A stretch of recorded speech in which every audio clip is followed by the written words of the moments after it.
Actually, the previous time that we did speak of this, I did kind of push you into that answering questions about the ethereal realm.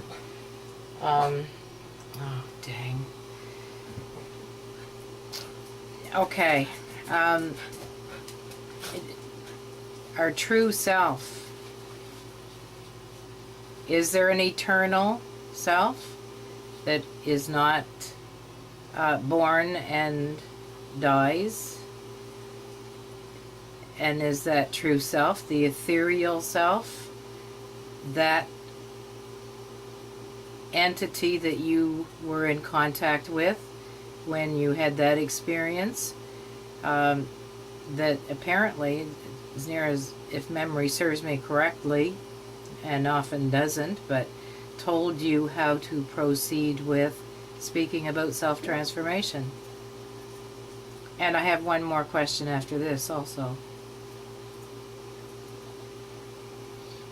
Well, I've never ever met with any entity above, below, or anywhere that explained to me what or how to talk about self-transformation. So I don't know where you got that. So that there was never that experience at all. There was the experience that I explained to you there. And there was something else about the first part of what you said, but you went on to that second part. And Take it in the bedroom, Norm. It's important to note that what is true in one domain is true in all domains. It's just that it may not have the level of sameness in all domains. In other words, if it's hugely obvious in the physical domain, it may only be slightly observable in the other domains of action. Okay, I have another question. I had a couple more about that, but I'm totally distracted here. In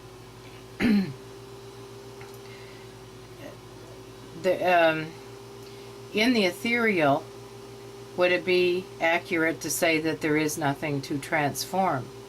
And would it be accurate to say that it is the body and the body-mind that needs to transform? I saw a comment go in text saying that it's not the body that transforms, or it's not the mind, I mean.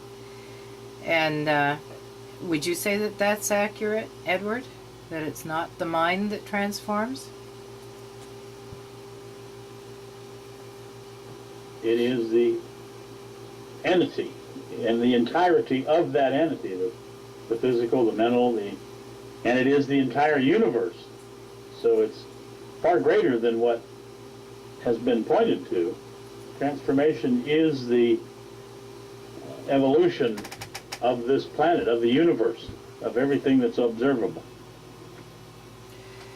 And if we realize who we truly are, that essence of us that resides in the ethereal, is there anything to transform?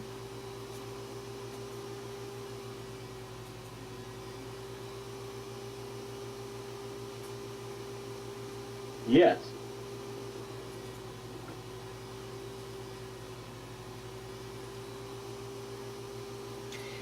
When the body is dropped, and if it has not been transformed, i.e. maybe getting rid of fat or whatever,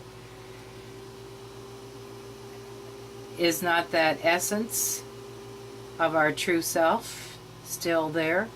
Is that not eternal? Is that not all-knowing? Is that not what you, okay, maybe not contacted,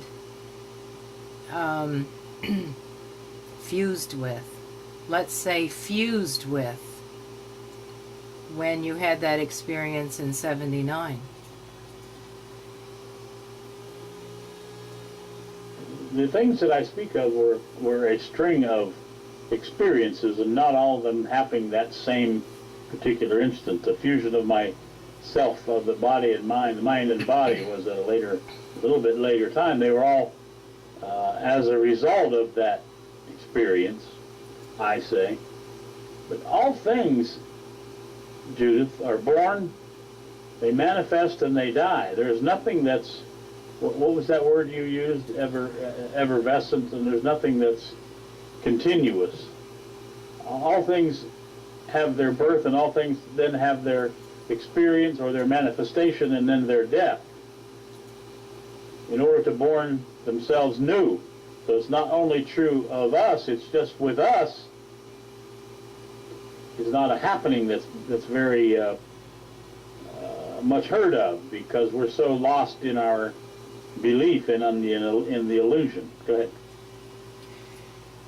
You say all things are born and die and whatever else. Consciousness is a thing. We're all consciousness, perhaps. Are we not all consciousness, Edward? Can consciousness die? That's the exactness of what it is I'm talking about. The depth of the old consciousness in order for a new consciousness to be born. Judith, that's been the essence of my conversation. Happening simultaneous, of course, with the transformation of the self, meaning that a new entity is born, a new consciousness is born, therefore a new universe, planet, all of it. Are you saying that belief has to die? How would we know that we're in belief if we do not have a consciousness? How would we know these things without a consciousness to see these things? How would we know that we're robots? How would we know that we live in an illusion without a consciousness? Stop laughing, Edward. I'm not laughing. How would you know if you're driving a car, or how would you know if you're driving a semi? But this is far beyond that even, because there wouldn't be any knowing. You wouldn't know it, much less how. What do you think we are, a bunch of Indians? There wouldn't be any knowing of it. The knowing of it is in the believing and the memory of it.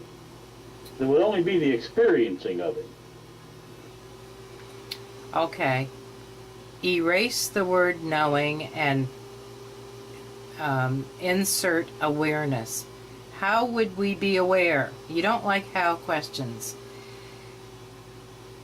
Would it be possible for us to be, would it be possible for me to be aware that I'm in a semi, that I'm believing that I might have an accident, or that I'm believing that I'm fat, or that I'm thin, or that I'm believing this, that, or the other thing, if there was not an awareness? And is that awareness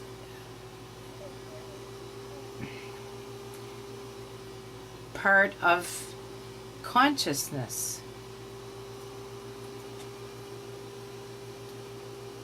The awareness is the consciousness. Once you become aware that you are aware, that is out of the consciousness. That is thought. That is memory. That is reaction.